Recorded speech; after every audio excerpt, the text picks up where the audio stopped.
కార్తీక పురాణము 17వ అధ్యాయము. అంగీరసుడు ధనలోభునకు చెప్పిన ఉపదేశం.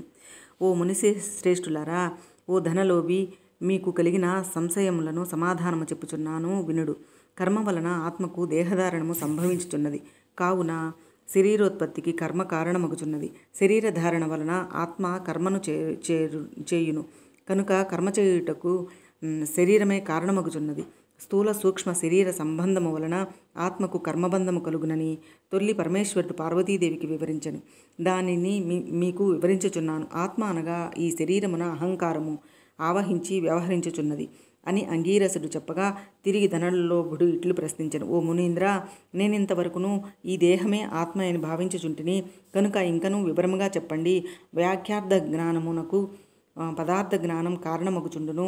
అహం బ్రహ్మ అను వాక్యార్థము గురించి నాకు తెలియచేయండి అని ధనలోభుడు కోరెను. అప్పుడు ధనలోభుడితో అంగీరసుడు ఇట్లనియే. ఈ దేహం అంతఃకరణ వృత్తికి సాక్షి అయి నేను నాది అని చెప్పబడు జీవాత్మయే అహం అను శబ్దము.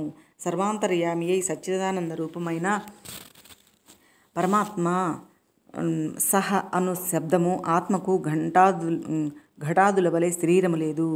ఆ ఆత్మ సచ్చిదానంద స్వరూపము. బుద్ధి సాక్షి జ్ఞాన రూపి శరీరేంద్రియములు మొదలగు వానిని వ్యాపారమునందు ప్రవర్తింపచేసి వానికంటే వేరుగా ఉన్నదే ఎల్లప్పుడూ ఒకే రీతిని ప్రకాశించుచుండున్నదే ఆత్మ అనబడును. నేను అనున్నది శరీరేంద్రియాలలో ఒకటి కాదని తెలుసుకునుము. ఆ దేహేంద్రియాదులన్నింటినీ ఏది ప్రకాశింపచేయునో అదియే నేను అని నిశ్చయమును. అందుచేత అవి అస్థిరములు. శరీర ఇంద్రియాలు కూడా నామరూపంబులతో నిండి నశించున్నవియే కాక ఇట్టి దేహమునకు జాగ్రత్త స్వప్న సుషుప్త అవస్థలు సూక్ష్మాకార శరీరంబులు అను మూడింటి అందును నేను నాది అని వ్యవహరించేదే ఆత్మ అని గ్రహించుకునుము.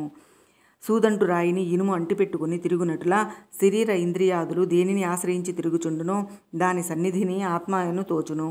నిద్రలో శరీరేంద్రియాలు సంబంధం లేక గాఢ నిద్రపోయి మేల్కొన్న తర్వాత నేను సుఖనిద్రపోతిని, సుఖముగా ఉంది అనునదియే ఆత్మ. దీపము గాజుబుడ్డిలో ఉండి ఆ గాజును ప్రకాశింపచేయునట్లునే ఆత్మ కూడా దేహేంద్రియాదులను ప్రకాశింపచేయుచున్నది. ఆత్మ పరమాత్మ స్వరూపమగుట వలన దానికి ధారాపుత్రాదులు ఇష్టమగుతున్నారు. అట్టి విశేష ప్రేమాస్పదమగు వస్తువేదో అదియే పరమాత్మ అని గ్రహింపుము. తత్వమసి మొదలైన వాక్యమునందలి త్వం అను పదములకు కించిత్ జ్ఞాతాది విశిష్టమందు జీవాత్మ అని అర్థము. తత్ అను పదమునకు సర్వజ్ఞాత్వాదిగుణ విశిష్టమైన సచ్చిదానంద స్వరూపమని అర్థము.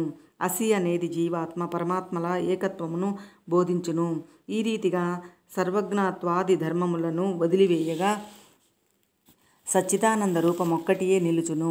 అదియే ఆత్మ. దేహలక్షణములుండుట, జనించుట, పెరుగుట, పండుట, క్షీణించుట, చచ్చుట మొదలగు 6 భాగములు శరీరానికే గాని ఆత్మకు లేవు. జ్ఞానానంద స్వరూపమై పరిపూర్ణము కలది. వేదములలో దేనికి సర్వజ్ఞత్వము, ఉపదేశత్వము, పరిపూర్ణత్వము నిరూపింపబడి ఉన్నదో అదియే ఆత్మ. ఒక కుండను చూచి అది మట్టితో చేసినదే అని ఏ విధంగా గ్రహింతుమో అటులనే ఒక దేహాంతర్యామియగు జీవాత్మ పరమాత్మ అని తెలుసుకునుము. జీవులచే కర్మఫలను అనుభవించడు వాడు పరమేశ్వరుడనియు జీవుల కర్మఫలం అనుభవించుననియు తెలుసుకునుము. అందువలన మానవుడు గుణసంపత్తు గలవాడై గురు శుశ్రూషమనొచ్చి సంసార సంబంధముగా ఆశలన్నీ విడిచి ముక్తి నొందవలయును. మంచి పనులు తలచిన చిత్తశుద్ధియు దాని వలన భక్తి జ్ఞాన వైరాగ్యములు కలిగి ముక్తి పొందును. అందువలన సత్కర్మానుష్ఠానము చేయవలయును. మంచి పనులు చేసిన గాని ముక్తి లభించదు అని అంగీరసుడు చెప్పగా ధనలోభుడు నమస్కరించి ఇట్లనెను.